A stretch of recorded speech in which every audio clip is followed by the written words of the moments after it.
My son told me I wasn't welcome at the family holiday. I just left. A couple days later, my phone was blowing up. They realized the celebration just wasn't the same without me. Margaret Chen had always believed that love was like tending a garden. You planted seeds of kindness, watered them with patience, and watched relationships bloom over decades. At 67, with silver threads weaving through her dark hair and hands that carried the stories of 1,000 family meals, she thought she understood the architecture of belonging. The kitchen of her modest 2-story home had witnessed 3 generations of birthday cakes, homework sessions, and whispered confessions. The wooden table bore the gentle scars of countless family dinners, each mark a testament to the life she had built with deliberate care. But standing in her son David's pristine living room that October afternoon, Margaret felt the ground beneath her certainties begin to shift like sand. The autumn light filtered through floor-to-ceiling windows, casting long shadows across the hardwood floors that seemed to stretch between them like an ocean. Her son, tall, successful, wearing the kind of expensive sweater that spoke of boardroom meetings and important decisions, couldn't quite meet her eyes as he delivered words that would reshape everything she thought she knew about family. "Mom, I need to talk to you about Thanksgiving," David said, his voice carrying the careful neutrality of someone who had rehearsed this conversation. His wife Sarah sat beside him on their cream-colored sofa, her manicured fingers wrapped around a coffee cup like a shield. The living room, with its carefully curated artwork and spotless surfaces, suddenly felt like a courtroom where Margaret was both defendant and jury. Margaret's heart began to beat with the irregular rhythm of someone sensing danger, but not yet understanding its shape. She had driven the 40-minute journey from her neighborhood to theirs, with a trunk full of David's childhood photo albums, planning to share memories and help plan the family gathering that had been a tradition for 32 years. The albums sat forgotten by the door now, their leather covers holding decades of Thanksgiving mornings, Christmas surprises, and summer barbecues.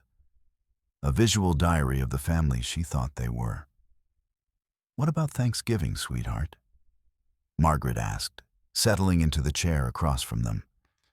The distance between the furniture seemed designed to keep conversations formal, unlike her own home where everyone naturally gravitated toward the kitchen island, drawn together by the warmth of cooking and casual intimacy.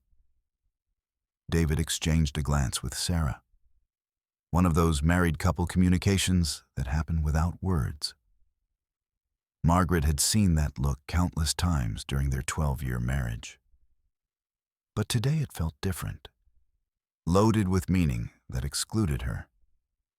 Sarah's blue eyes, usually warm when they spoke, now held something Margaret couldn't quite identify.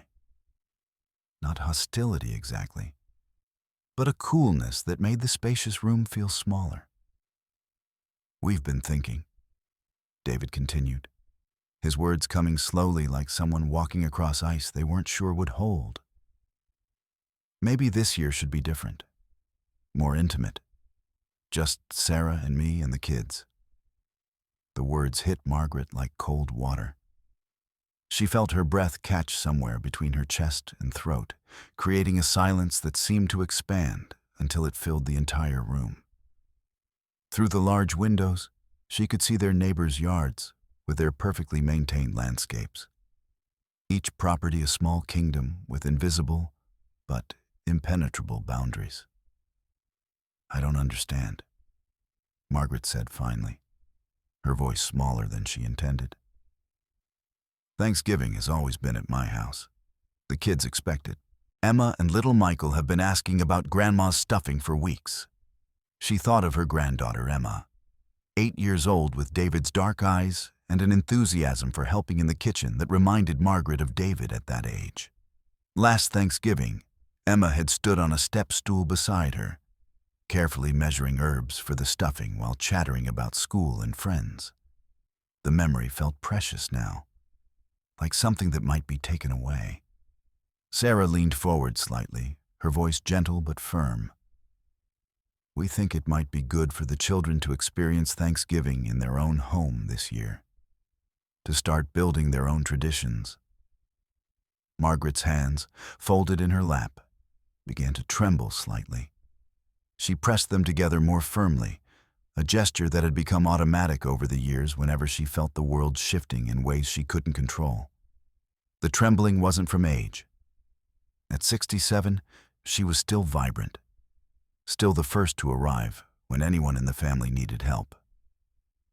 It was from the sudden understanding that something fundamental was changing, and she hadn't been consulted about it. But I've already ordered the turkey, Margaret said, grasping for practical concerns as if they might anchor this conversation to familiar ground. 22 pounds. And I have all the ingredients for your father's cornbread dressing, the recipe his mother taught me before she passed. The mention of David's father created another silence.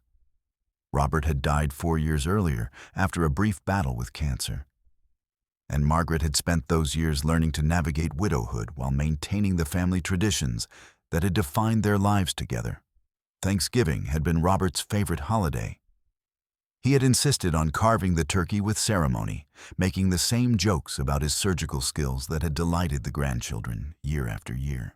David's expression softened for a moment, and Margaret glimpsed the boy who used to climb into her lap during thunderstorms, seeking comfort in her steady presence.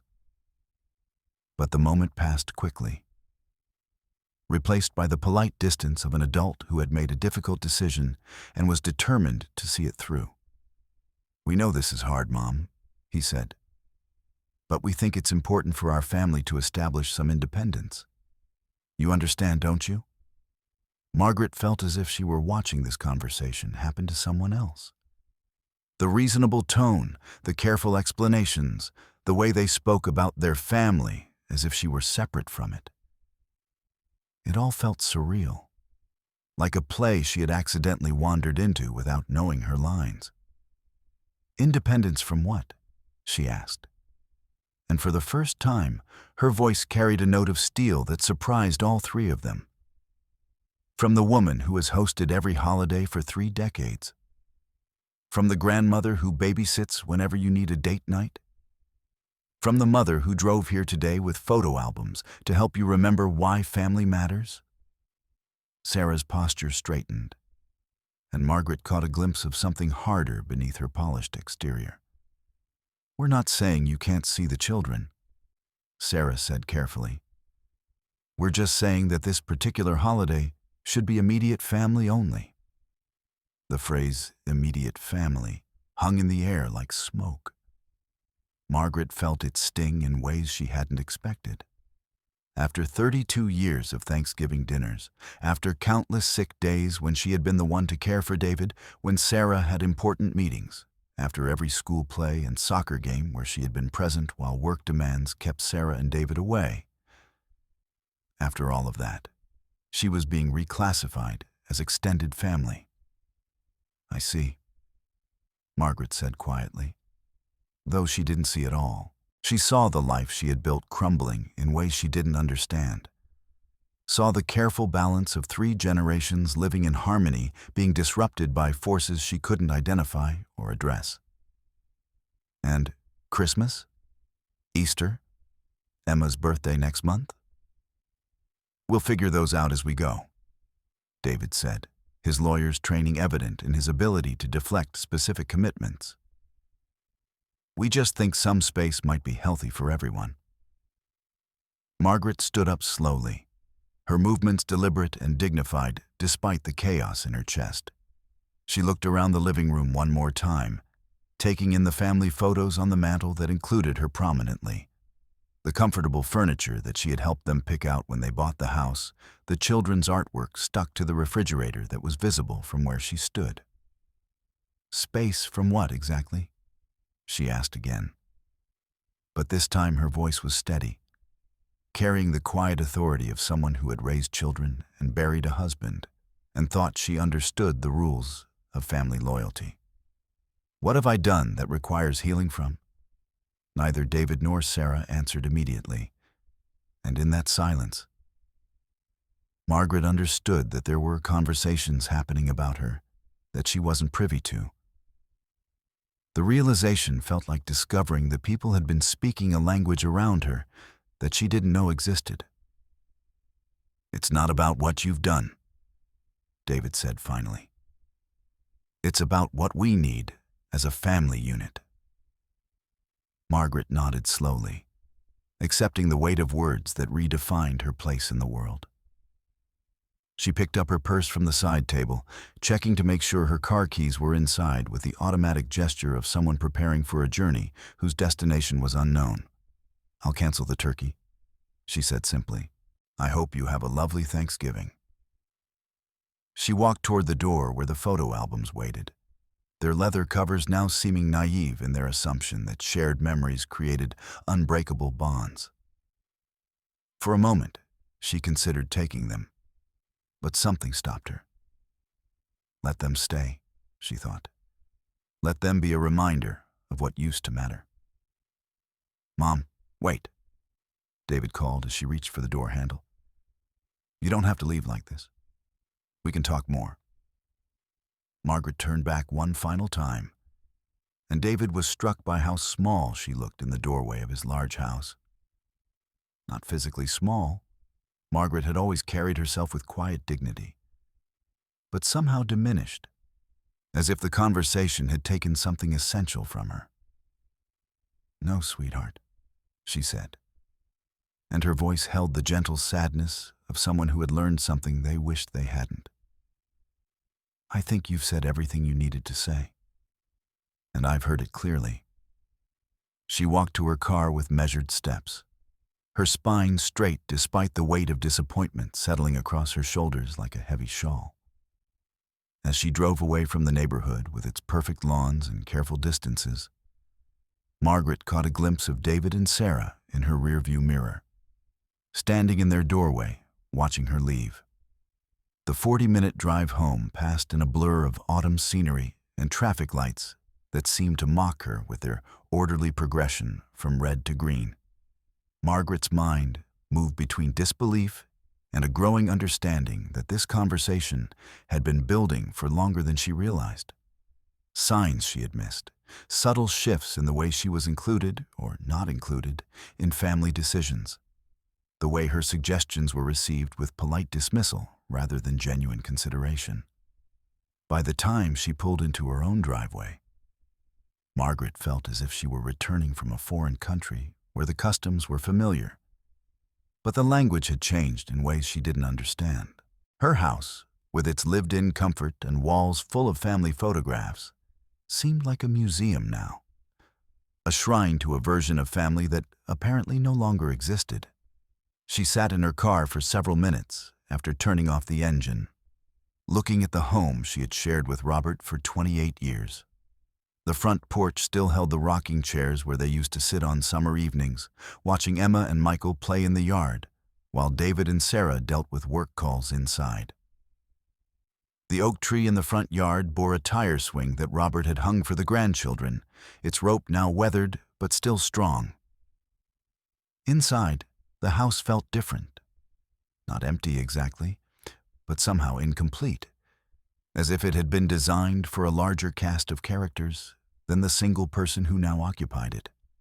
Margaret moved through the familiar rooms with the strange sensation of seeing them through new eyes. The dining room table, large enough for 10 people, suddenly seemed ridiculous for someone who had apparently been reduced to a family of one. She found herself standing in the kitchen, surrounded by the tools and traditions of decades of family cooking. The cabinet full of serving dishes that came out only for holidays. The recipe box with its index cards yellow with age and spotted with the evidence of countless meals prepared with love. All of it now seemed like props for a play that had closed without her knowing. Margaret opened the recipe box and pulled out the card for Robert's mother's cornbread dressing, written in her own handwriting 35 years ago when she was a young daughter-in-law eager to learn family traditions. The card was soft with handling, its edges rounded from being pulled out every November for 3 decades. She read the ingredients list: sage, celery, onions, the specific brand of cornbread mix that Robert's family had used for generations, and felt the weight of continuity being broken.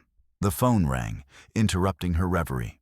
Margaret looked at the caller ID and saw her sister Linda's name, followed by the familiar number that had been unchanged for 40 years. For a moment, she considered not answering. Linda had a way of sensing emotional turbulence from 3 states away, and Margaret wasn't sure she was ready to put words to what had just happened. But habit and a lifetime of sisterly connection won out. "Hello, Linda," Margaret said, trying to inject normalcy into her voice. "Maggie, you sound strange," Linda said without preamble. At 70, Linda had given up on small talk in favor of direct observation. "What's wrong?" Margaret closed her eyes and leaned against the kitchen counter, feeling the familiar comfort of someone who knew her well enough to hear distress in a 2-word greeting. Linda lived in Colorado with her husband of 48 years. But the distance had never diminished their ability to read each other's emotional weather. "David doesn't want me at Thanksgiving this year," Margaret said, the words feeling strange and unfamiliar in her mouth. Saying them out loud made them real in a way that the conversation in David's living room hadn't quite achieved. The silence on the other end of the line stretched long enough for Margaret to wonder if the connection had been lost. When Linda finally spoke, her voice carried the careful control of someone trying not to explode. "He what?" Margaret found herself recounting the conversation, hearing her own words as if they belonged to someone else's story. As she spoke, she realized how the careful politeness of David and Sarah's explanations had obscured the fundamental cruelty of what was happening. They were erasing her from the family narrative, rewriting the story of their lives to exclude the woman who had been central to it for decades. "That ungrateful little..." Linda began, then caught herself. "I'm sorry, Maggie. I know he's your son. But this is unconscionable, after everything you've done for that family." Margaret sank into one of the kitchen chairs, suddenly feeling every one of her 67 years. "Maybe they're right," she said quietly. "Maybe I have been too involved. Maybe they do need space to be their own family." "Space?" Linda's voice rose in pitch. "Space from the woman who raised their children half the time. Space from the grandmother who taught Emma to bake and took Michael to his first baseball game." "Maggie, this isn't about space. This is about something else, and I think you know it." Margaret did know it on some level that she wasn't ready to examine closely. There had been signs over the past year, subtle changes in the way Sarah spoke to her. A coolness that Margaret had attributed to work stress or the general challenges of raising young children. David's increasing formality when they spoke, as if he were managing a relationship rather than living it. "Sarah's never really warmed to me," Margaret admitted, saying out loud something she had thought but never voiced. "I always assumed it would get better with time." "Some people don't want to share their families," Linda said bluntly. "Some people see a mother-in-law as competition rather than support. And some weak-spined men let their wives rewrite family history because it's easier than standing up for what's right." The harsh words hung in the air between them. Margaret knew Linda was right, but hearing it stated so clearly felt like having a bandage ripped off a wound she hadn't known was there. The truth was painful in its simplicity. Sarah had never wanted to share David's attention or affection, and after 12 years of marriage, she had finally found a way to minimize Margaret's role in their lives. "What are you going to do?" Linda asked after a moment. Margaret looked around her kitchen, taking in the evidence of a life spent in service to family. The children's drawings on the refrigerator, The stepping stool Emma used to reach the counter, the special plates she kept for when Michael visited and wanted to feel grown up. All of it suddenly seemed like artifacts from an archaeological dig, remnants of a civilization that had ended without warning. "I don't know," Margaret said honestly. "Cancel the turkey. Spend Thanksgiving alone, I suppose. Try to understand what I did wrong." "You didn't do anything wrong," Linda said fiercely. "Don't you dare turn this around on yourself. You loved that family with everything you had, and they're choosing to push you away because it's convenient for them. That's their failure, not yours." After they hung up, Margaret sat in the gathering dusk of her kitchen, watching the shadows grow longer across the familiar surfaces. The house felt different now, not like a home waiting for family to fill it, but like a stage after the actors had gone home. She thought about all the Thanksgivings that had been celebrated in this room, all the stories told across the wooden table, all the traditions passed down through generations. For the first time since Robert's death, Margaret felt truly alone. Not the manageable solitude of widowhood, which had its own rhythms and compensations, but the stark isolation of being excluded from the story of her own family. She wondered if David understood what he was taking from her, or if he saw her merely as an inconvenience to be managed rather than a mother to be cherished. As darkness fell outside her windows, Margaret made a decision that surprised her with its clarity. She would not spend Thanksgiving alone, feeling sorry for herself and waiting for her phone to ring with apologies that might never come. She would not cancel the turkey or waste the ingredients she had carefully selected for a feast that now had no guests. Instead, she would discover what her life looked like when it wasn't organized around other people's expectations. She would learn what it meant to be Margaret Chen, not David's mother or Emma and Michael's grandmother or Robert's widow, but simply herself. The prospect was both terrifying and oddly liberating. She picked up the phone and dialed the number for the local food bank, her voice steady as she explained that she would like to volunteer on Thanksgiving Day. The coordinator, surprised but pleased to have an experienced cook offer her services, explained that they served dinner to over 300 people every year and could always use an extra pair of hands. "I can bring a 22-pound turkey," Margaret offered, "and cornbread dressing, and whatever else you need." As she wrote down the details, Margaret felt something shift inside her chest. Not the absence of pain, but the presence of purpose. If her own family didn't want her love and service, there were others who would welcome both. The realization felt like opening a door to a room she had never known existed in her own house. That night, Margaret lay in bed thinking about the conversation that had changed everything. She wondered if David was having second thoughts, if Sarah was feeling guilty about the hurt they had caused. But more than that, she wondered why it had taken this rejection to make her realize how much of herself she had given away over the years, how completely she had defined her worth through other people's needs. The hurt was still there, sharp and immediate. But underneath it was something else, a growing recognition that she had choices she hadn't known she possessed. For 32 years, she had built her life around being indispensable to her family. Now she would discover what it meant to be essential to herself.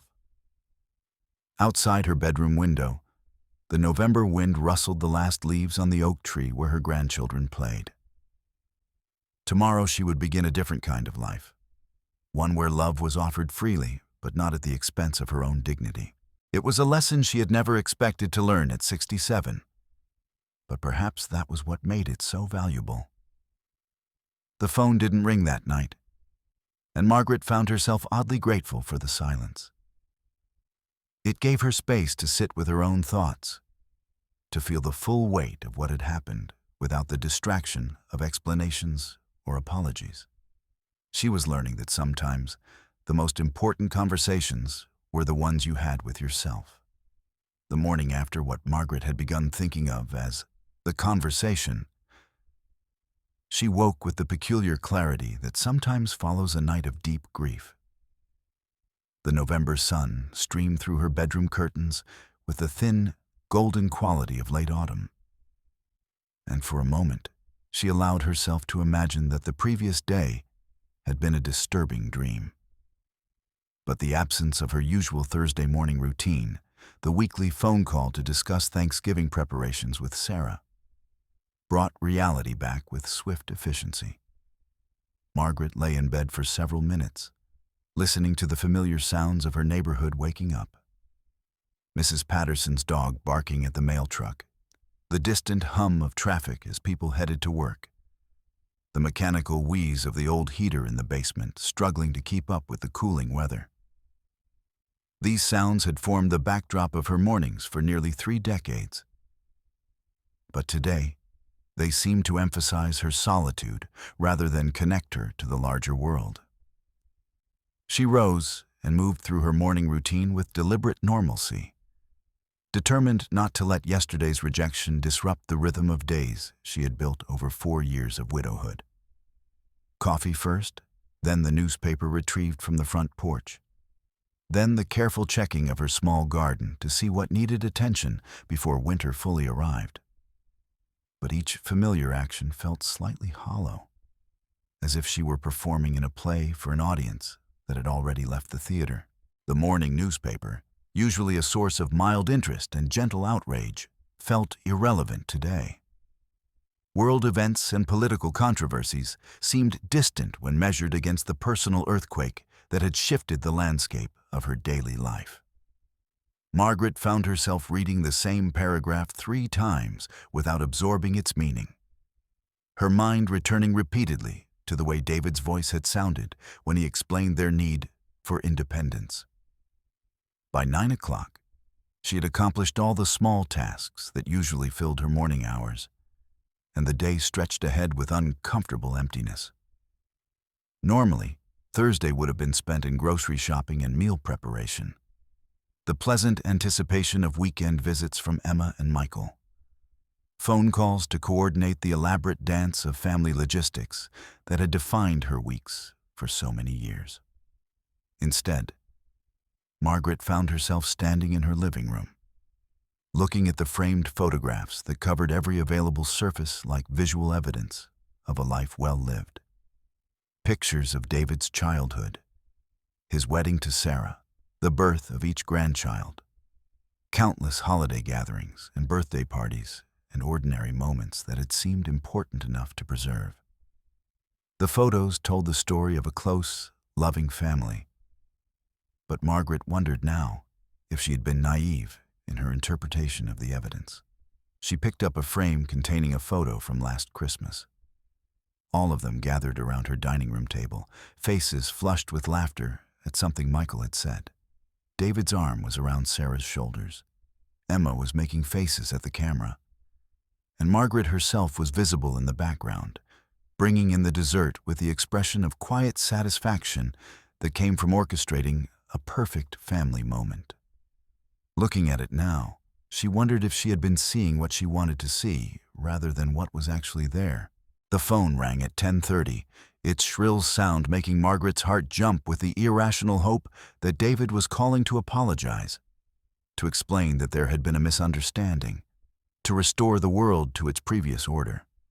But the caller ID showed her neighbor Ellen's number, and Margaret felt both disappointment and relief as she answered. "Margaret, I was just calling to check on you," Ellen said in the cheerful voice of someone who had witnessed Margaret's unexpectedly early return home the previous day and drawn her own conclusions. "I saw you come back from David's rather quickly yesterday. I hope everything's all right." Ellen Morrison had lived across the street for 15 years, long enough to know the rhythm of Margaret's family visits and to notice when patterns changed. She was the kind of neighbor who kept track of everyone's comings and goings, not from nosiness, but from genuine concern. The unofficial keeper of the neighborhood's emotional weather. "Everything's fine," Margaret said automatically, then caught herself. The lie felt strange on her tongue, a betrayal of her usual honesty. Actually, that's not true. Everything's not fine, but I'm not sure I'm ready to talk about it yet. Of course, dear, Ellen said, her voice softening with understanding. But if you need anything, company, a distraction, someone to listen, you know where to find me. I'm making soup today if you'd like to come over later. After they hung up, Margaret felt both grateful for Ellen's kindness and oddly resistant to accepting it. There was something about the offer of comfort that made her situation feel more real, more permanent. As long as she kept busy and avoided thinking too deeply about what had happened, she could maintain the illusion that this was a temporary misunderstanding rather than a fundamental shift in her family relationships. She decided to drive to the grocery store, partly from habit and partly from a need to be around other people, even strangers. The familiar aisles of Morton's Market provided a kind of neutral territory where she could observe normal life continuing around her. She watched other shoppers making their selections, couples debating dinner options, mothers negotiating with small children over breakfast cereals, and felt like an anthropologist studying customs from a culture she no longer belonged to. In the meat department, she found herself standing in front of the display case, looking at the turkeys available for order. The butcher, a kind man named Frank, who had been helping her for years, noticed her standing there and approached with a smile. "Mrs. Chen, let me guess, you need to increase your turkey order for next week. How many are we feeding this year?" The question hit Margaret like a physical blow. Frank's cheerful assumption that she would be hosting Thanksgiving, as always, his genuine pleasure in helping her with the annual feast, the way he spoke about "we" as if he were part of her family's celebration. All of it underscored how completely her life had been reorganized without her consent. "Actually, Frank, I need to cancel my order," she said, proud of how steady her voice sounded. "Change of plans this year." Frank's expression shifted to concern. "I hope everything's all right, Mrs. Chen. Your family's not sick, are they?" "No, nothing like that," Margaret said quickly. "They're just celebrating elsewhere this year."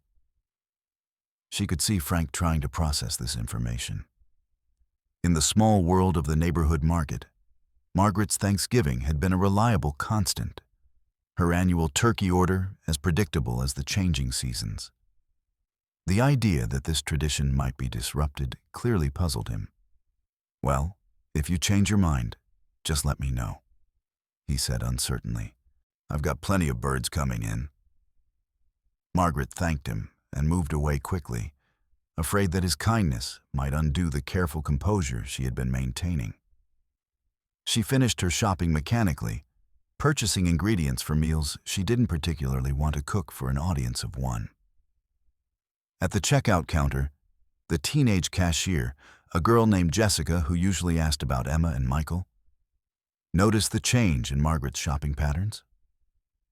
Instead of the large quantities of ingredients that typically signaled holiday preparation, Margaret's cart contained the modest portions of someone cooking for herself alone. "No baking supplies today, Mrs. Chen?" Jessica asked as she rang up the items. "I thought you'd be making those amazing cookies your granddaughter always talks about." Margaret felt her chest tighten. Emma had indeed been talking about the Christmas cookies they planned to bake together, a tradition that went back to when the little girl was barely tall enough to reach the counter, even with a step stool. They had already discussed which shapes to cut and whether to make the sugar cookies with colored frosting or simple powdered sugar. "Maybe next time," Margaret said, offering Jessica a smile that felt more like a mask than an expression of genuine feeling. The drive home was accomplished in a haze of automatic responses, stop signs, traffic lights, turn signals, while Margaret's mind wandered through memories that now felt complicated and uncertain. She found herself questioning moments that had seemed warm and loving at the time, wondering if she had misread signals, if her presence had been tolerated rather than welcomed, if the patient smiles she remembered had actually been polite endurance. Back home, she sat at her kitchen table with a cup of tea she didn't really want and tried to understand what had gone wrong. The conversation with David and Sarah had been so carefully orchestrated, so obviously rehearsed, that it suggested planning rather than spontaneous decision-making. They had been thinking about excluding her for weeks, maybe months, discussing her role in their lives as if she were a problem to be solved rather than a person to be loved. The realization that her own son had been strategizing about how to limit her involvement in the family felt like a betrayal that went beyond the simple disappointment of missing a holiday. It suggested that David saw her as something other than what she thought she was. Not a devoted mother and grandmother, but an intrusion to be managed, a complication to be minimized. Margaret tried to remember the last time she had felt truly welcome in David's house rather than politely tolerated. The distinction had seemed unimportant before, but now she recognized it as significant. There had been subtle signs, the way conversation stopped when she entered a room, the careful editing of family plans when she was present, the sense that she was being given information rather than included in decision-making. She thought about Sarah's role in this shift and felt a complex mixture of hurt and understanding. Sarah had always been somewhat reserved, but Margaret had attributed this to personality differences rather than active dislike. Now she wondered if Sarah had been building a case against her for years, collecting small grievances and perceived slights until they formed a justification for exclusion. The afternoon passed slowly, marked by the kind of restless energy that comes from having too much time to think and not enough meaningful activity to occupy the mind. Margaret found herself starting and abandoning various tasks, organizing closets that were already organized, rearranging furniture that didn't need rearranging, cooking elaborate meals that she had no appetite for. At 4 o'clock, Emma called. Margaret saw her granddaughter's name on the caller ID and felt her heart constrict with a complex mixture of joy and apprehension. Emma's calls were usually filled with chatter about school and friends and plans for their next visit.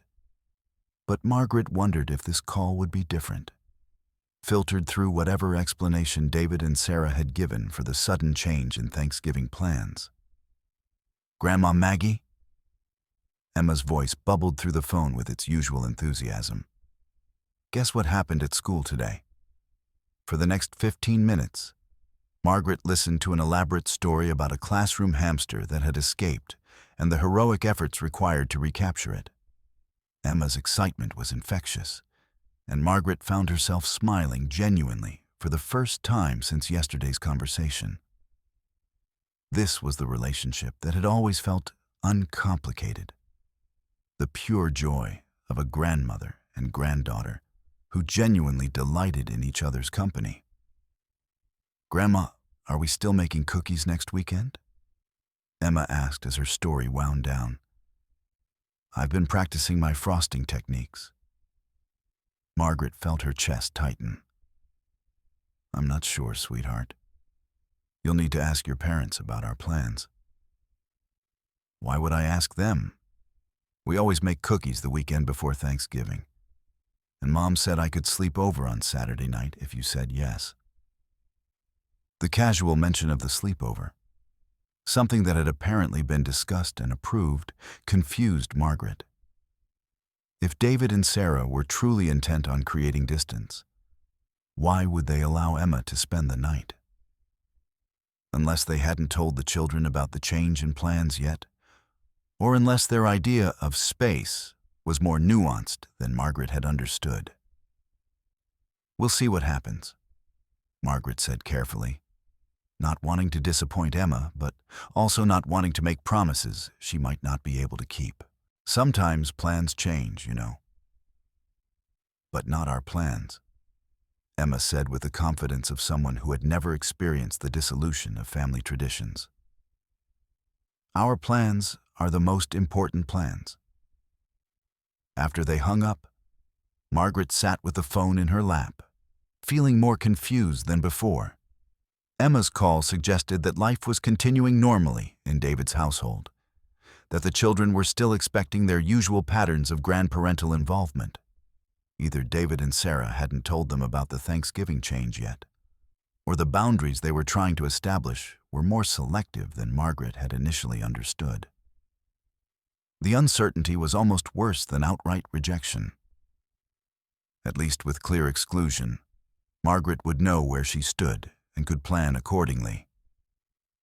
But this ambiguity, the suggestion that some aspects of their relationship would continue while others were being eliminated, left her feeling off balance and unsure how to respond. She decided to call David directly, something she realized she had been avoiding since yesterday's conversation.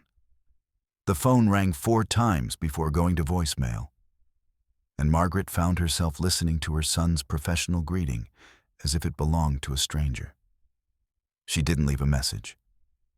Evening approached with the swift darkness of late November, and Margaret found herself turning on more lights than usual, as if brightness could compensate for the emotional shadows that seemed to be gathering in the corners of her house. She prepared a simple dinner, pasta with vegetables, nothing that required the elaborate preparation she usually enjoyed, and ate while watching the news on television. The local newscast included a story about Thanksgiving volunteering opportunities, and Margaret remembered her conversation with the food bank coordinator. The woman had sounded so pleased to have an experienced cook offer her services, so genuinely grateful for the help. Margaret wondered if this was what it felt like to be truly needed rather than politely accommodated.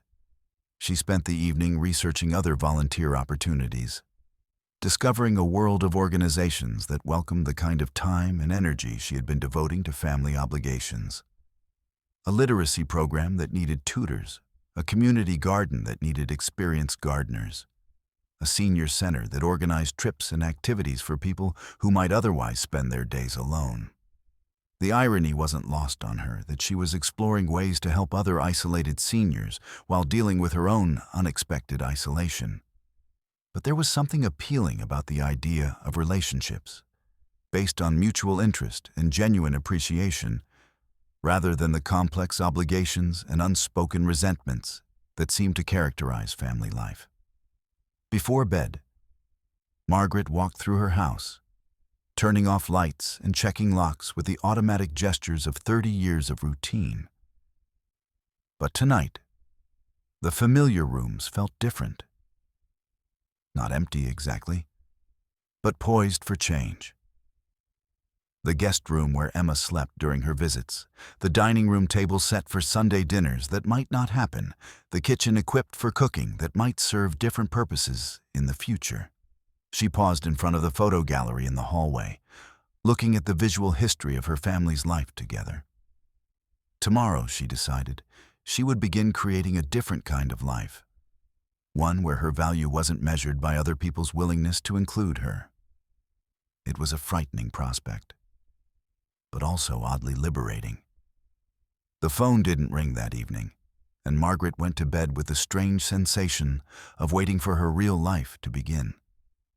She had spent so many years defining herself through relationships to others, wife, mother, grandmother, that the prospect of discovering who she was as simply Margaret felt both terrifying and exciting.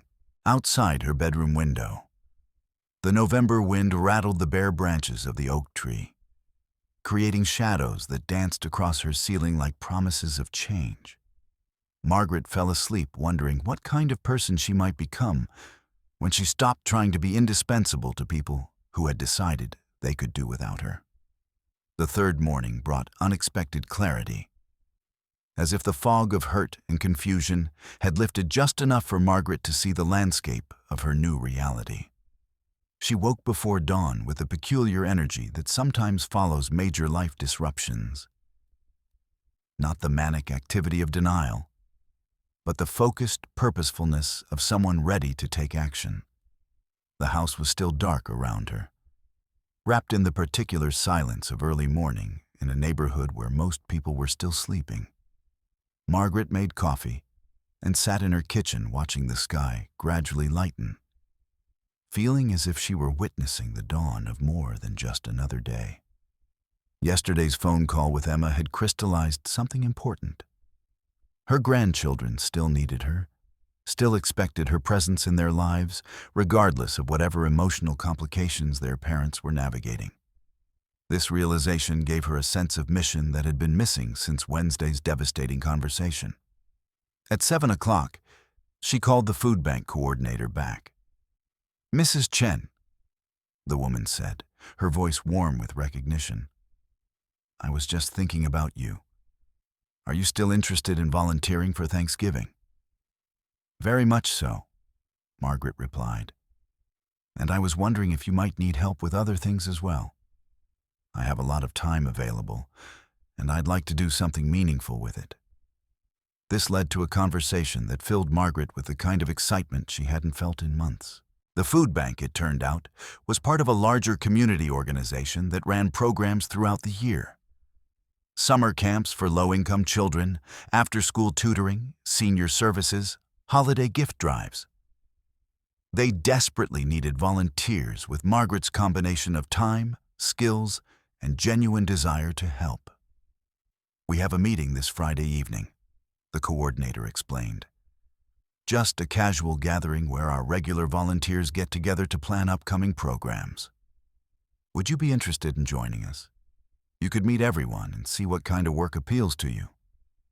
Margaret accepted immediately, feeling something click into place inside her chest. For the first time since Wednesday, she had something to look forward to. Something that existed outside the complicated dynamics of family obligation and disappointment. After breakfast, she drove to the library and spent 2 hours researching volunteer opportunities and community organizations.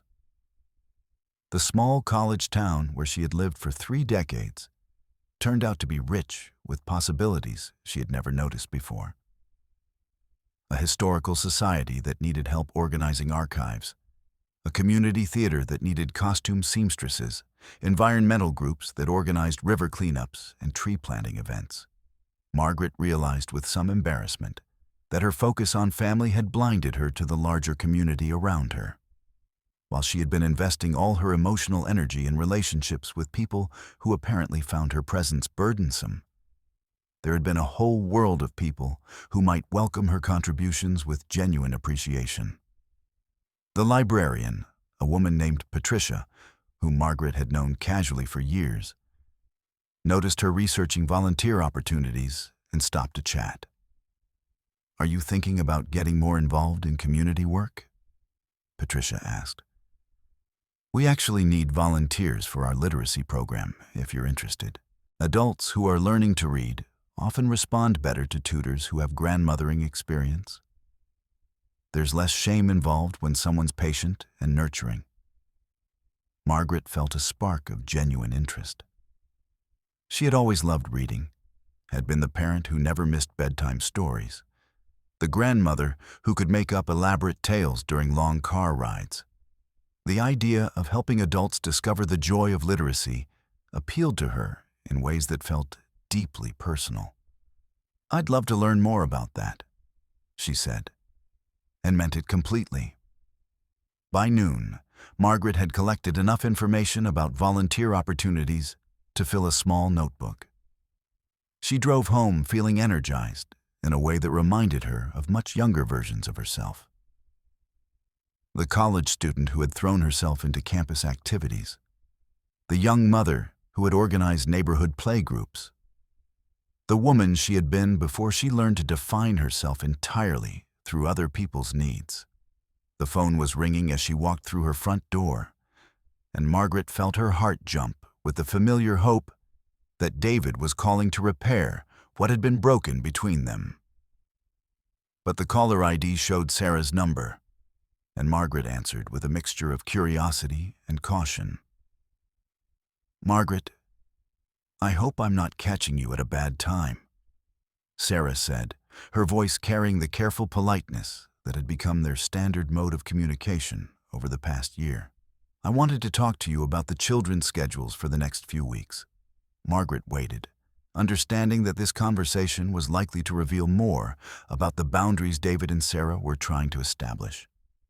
Sarah's tone was pleasant but businesslike, as if she were calling a service provider rather than a family member. "Emma's been asking about making cookies with you," Sarah continued. "And normally, I would say yes. But with the holidays approaching, we're trying to keep things simpler this year. I hope you understand." The words were polite, but Margaret heard the message clearly. The casual intimacy of grandmother-granddaughter traditions was being curtailed along with the larger family gatherings. This wasn't just about Thanksgiving. It was about fundamentally restructuring Emma and Michael's relationship with their grandmother. "I see," Margaret said quietly. "And what have you told Emma about why our plans are changing?" There was a pause, and Margaret could hear the sound of Sarah choosing her words carefully. "We've explained that everyone's schedules are very busy, and that some traditions might need to be adjusted. The children are adaptable." Margaret felt a flash of anger at the casual way Sarah dismissed the importance of the traditions that had meant so much to the children. Emma's excitement about baking cookies hadn't been casual or easily replaceable. It had been genuine anticipation for something that had become an important part of her year. "What about Michael's baseball game on Saturday?" Margaret asked, referring to the final game of the fall season that she had been planning to attend. "Will you still want me there? Or is that too complicated for the new schedule?" Another pause. "I think it might be better if we handle that ourselves this weekend," Sarah said.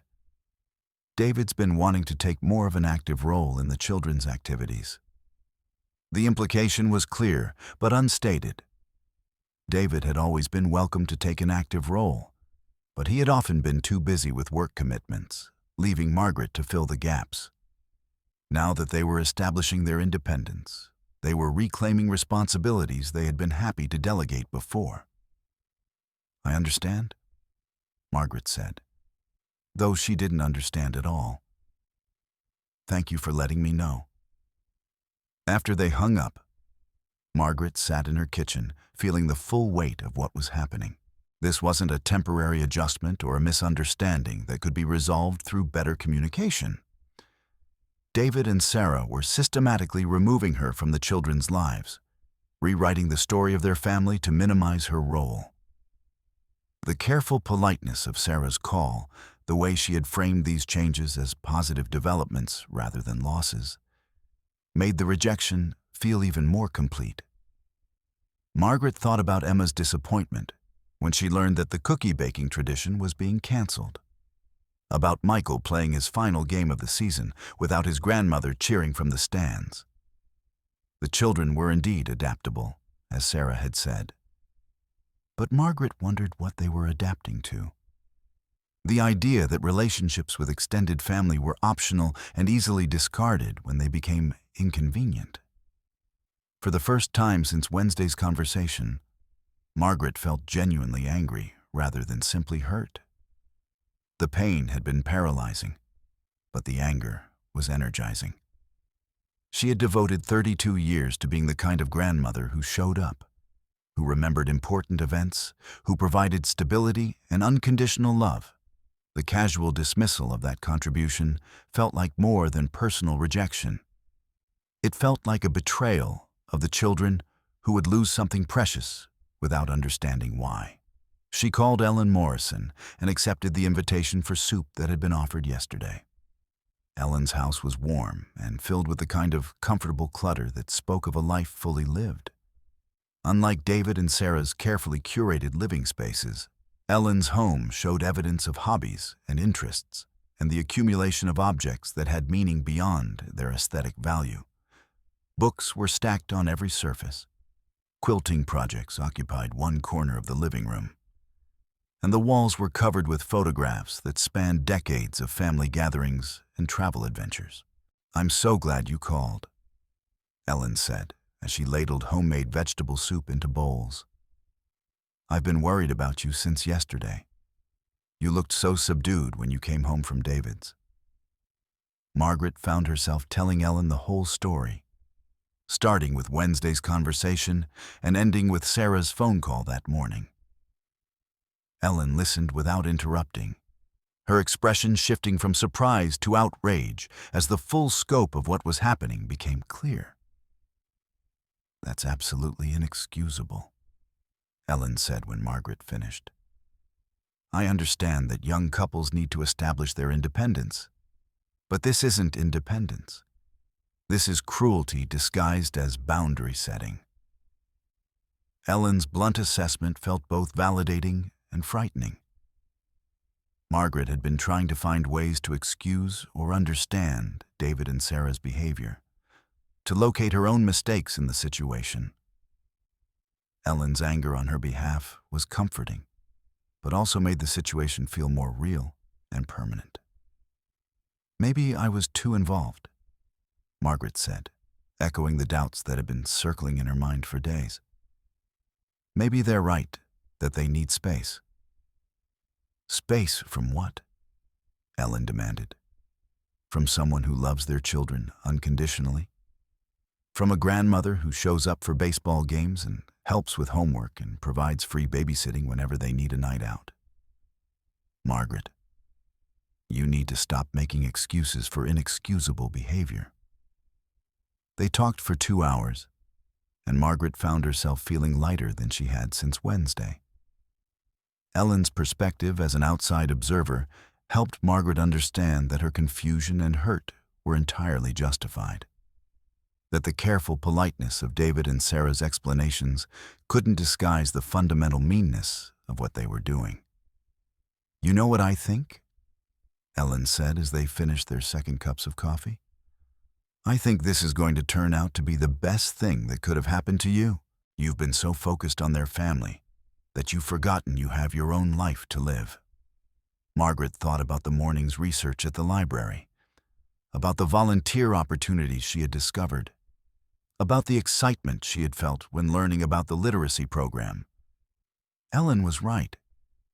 She had been living as an auxiliary character in other people's stories rather than the protagonist of her own life. "I've been invited to a volunteer meeting on Friday," Margaret said. "For the first time in years, I'm actually excited about something that has nothing to do with David and Sarah's approval." Ellen's face lit up. "That's wonderful. And you know what else you should do? You should plan your own Thanksgiving celebration. Invite people who actually want to spend time with you." The idea was both appealing and terrifying. Margaret had never hosted a holiday for anyone other than family, had never considered that Thanksgiving could be anything other than the traditional gathering she had been orchestrating for 3 decades. But the thought of creating something new, something that wasn't weighed down by obligation and taken for granted by its participants, sparked her imagination.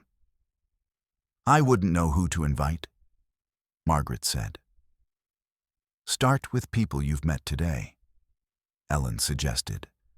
"The folks at the food bank, the librarian who told you about the literacy program, neighbors who might be spending the holiday alone. You'd be surprised how many people would love to be included in a genuine celebration rather than suffering through obligation meals with relatives who don't really want them there."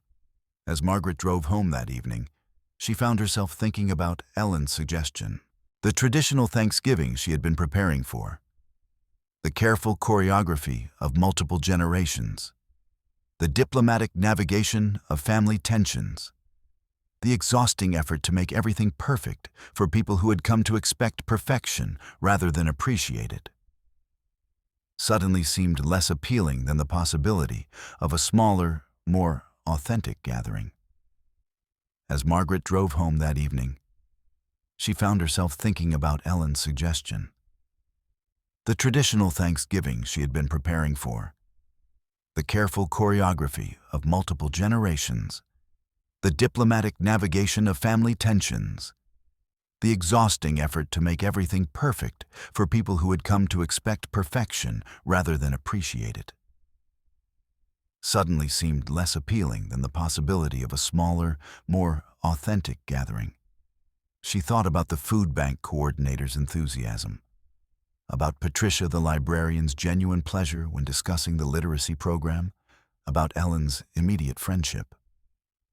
These were people who valued her for who she was rather than what she could provide. That evening, Margaret made calls to invite new friends, volunteers from the community center, neighbors who might be alone, people who would genuinely appreciate her company. By Thursday morning, she had 8 grateful guests confirmed for dinner. When David called that afternoon, his voice uncertain, asking if they could work something out for Thanksgiving, Margaret felt surprisingly calm. "I appreciate the call, David," she said gently. "But I've made other plans.